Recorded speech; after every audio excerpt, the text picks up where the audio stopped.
Ich bin Anja Götz. Und ich bin Christoph Leckenstein. Wir haben gemeinsam das Büro Ion Design in Berlin 1993 gegründet.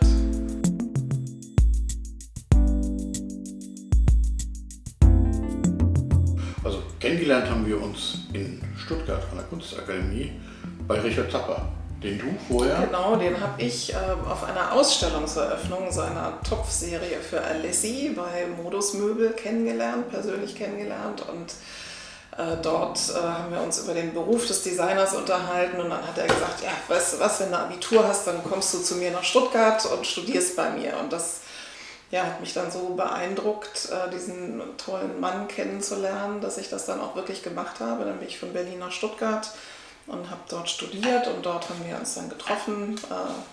Christoph hat auch bei Richard Zappa studiert. Wir haben zusammen da studiert, wir haben uns da auch kennengelernt. Wie gesagt, das, was uns verfolgt seitdem, ist, dass wir, das haben wir wahrscheinlich auch bei Richard Zappa kennengelernt, die Neugier für die Dinge. Das interessiert uns. Je alltäglicher, desto interessanter finden wir das. Das Styling ist nicht so unser Ding, sondern was können wir für den Alltag machen? Wie können wir mit Design den Alltag verbessern und Dinge nutzbar machen? Wir haben uns für Berlin entschieden, genau. Weil du kommst aus Berlin. Genau. Mich hat Berlin interessiert, weil Anfang der 90er Jahre war das hier natürlich alles neu und alles interessant und alles öffnete sich. Genau super, um sich mit einem eigenen Designstudio sesshaft zu machen. So kamen wir hierher und hatten erstmal eigentlich gar keine Projekte, sondern wir haben gedacht, wir machen das jetzt. Und starteten dann mit eigenen Initiativen und eigenen Ideen, und dann kam durch Zufall der erste Auftrag. Und die ersten Aufträge, die bilden auch relativ gut ab, was wir eigentlich bis heute machen, nämlich aus allen Gestaltungsdisziplinen gibt es Überschneidungen, und also der erste Auftrag war, eine Fassade in Wedding zu gestalten, also die farbliche Gestaltung zu machen. Dann kam ein Interior Design für eine Privatwohnung, und direkt quasi zeitgleich kam der erste Messestand für eine IT-Firma. Und das bildet auch wirklich bis heute so ein bisschen ab, dass wir Messestände gestalten, individuelle Interior Design machen, Produktgestaltung. Von den Projekten, was uns interessiert hat, was Anja angesprochen hat, ist, dass wir keine Grenzen zwischen den Gestaltungsdisziplinen sehen. Das war immer unsere Hoffnung, all dieses wie so ein großes Spielfeld betrachten zu können, also vom Produktdesign bis hin zur Architektur, von ganz klein bis ganz groß, dreidimensional und auch zweidimensional. Also wir sind darin spezialisiert, nicht spezialisiert zu sein. Das ist unser Ding.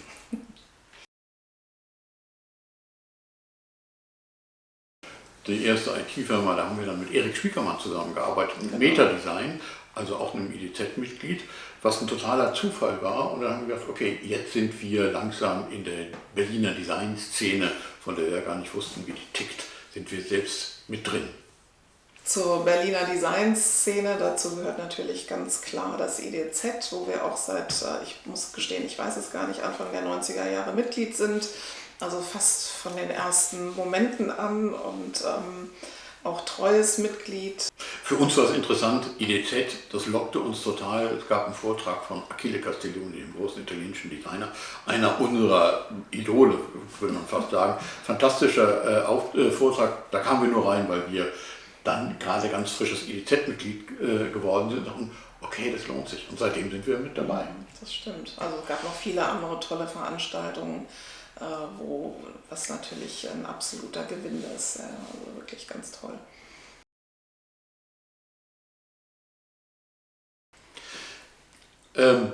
Woran arbeiten wir jetzt gerade? Das ist immer für uns natürlich das Interessante, weil das sind für uns die wichtigsten Projekte. Lieblingsprojekt werden wir immer gefragt. Das ist immer gerade das Laufende. Das, was uns gerade neugierig macht und kitzelt, das ist so ein bisschen, unsere Arbeit ist so wie die Sendung mit der Maus vorzustellen.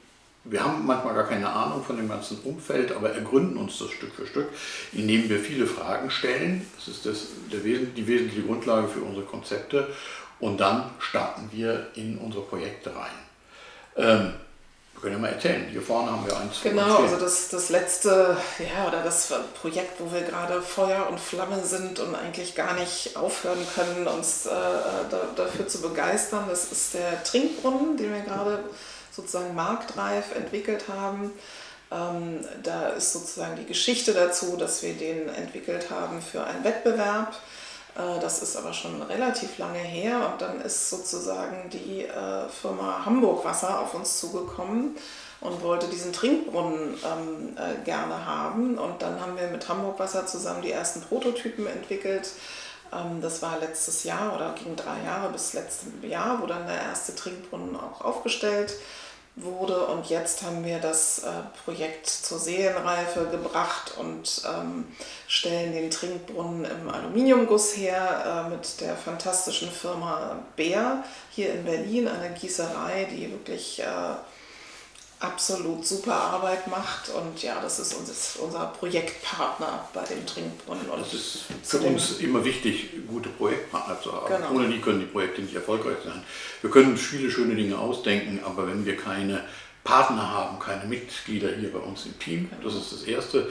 Das Zweite, gute Kunden haben, die neugierig sind, interessiert sind, innovationsfreudig sind, entscheidungsfähig sind, vor allem auch Kooperationspartner. Markus Beer ist einer von denen.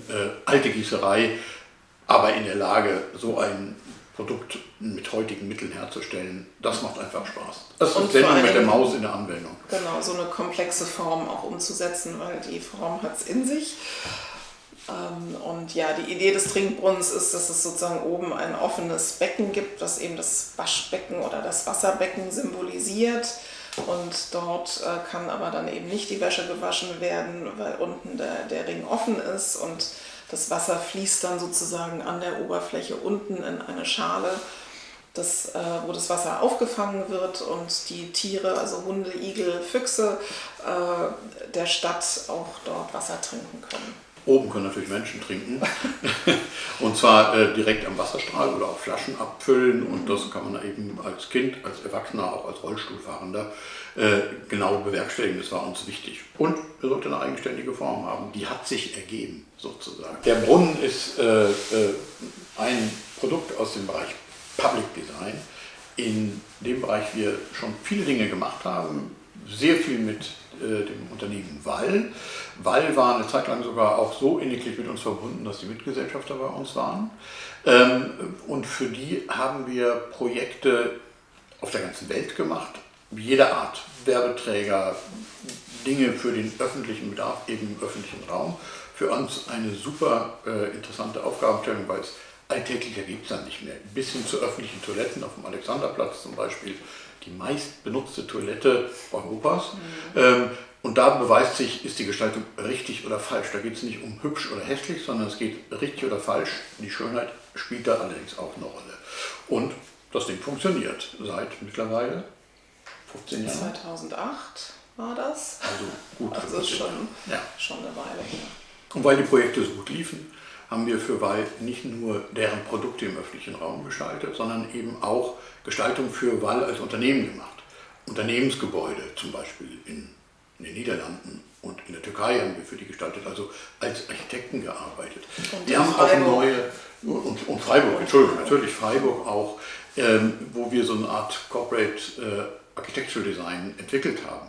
Wir haben uns auch mit den Arbeitswelten von Wall beschäftigt, zu einer Zeit, als das vielleicht noch gar nicht so richtig im Fokus war, offene Strukturen zu schaffen, bewegliche, mobile Arbeitsplätze innerhalb des Unternehmens zu schaffen und haben damals die Innovationsabteilung komplett neu eingerichtet. Und das war für uns interessant, weil wir kannten das Unternehmen, wir kannten die Leute, die im Unternehmen arbeiten und daher konnten wir auch gut deren Bedürfnisse ergründen und dafür passgenaue Lösungen schaffen. Unsere Inspirationen sind immer unsere Auftraggeber und die damit verbundenen Dinge, die wir wissen müssen. Und dadurch machen wir natürlich über Recherchen und die Untersuchungen, die wir einfach, um die Projekte umsetzen zu können, haben wir natürlich irrsinnig breite Inspirationen und das ist auch total wichtig und dadurch ist es immer das aktuelle Projekt, was uns inspiriert. Ich falle mal kurz immerhin wieder ins Wort. Aktueller Film, Perfect Days von den Wenders natürlich, nicht nur weil es da auch um öffentliche Toiletten geht, diesmal in Tokio, sondern es geht so schön um den Alltag und es ist interessant, wie der Alltag dargestellt ist und viele gute Produkte und viele auch Produkte, die gestaltenswert wären, was uns immer besonders freut, weil das ist unsere Inspiration, wie gesagt, ist der Alltag. Wir fahren im Aufzug und ärgern uns über die Bedienknöpfe und sagen, könnte man doch besser machen. Es gibt aber auch Dinge, wir lesen manchmal auch, ja, Italo Calvino zum Beispiel, Herr Palomar, der die Dinge sieht und betrachtet und versucht, sie zu ordnen. Das würde ich vielleicht als Analogie zu unserem Beruf auch sehen. Ja. Und die Sendung mit der Maus, die gucken wir immer noch.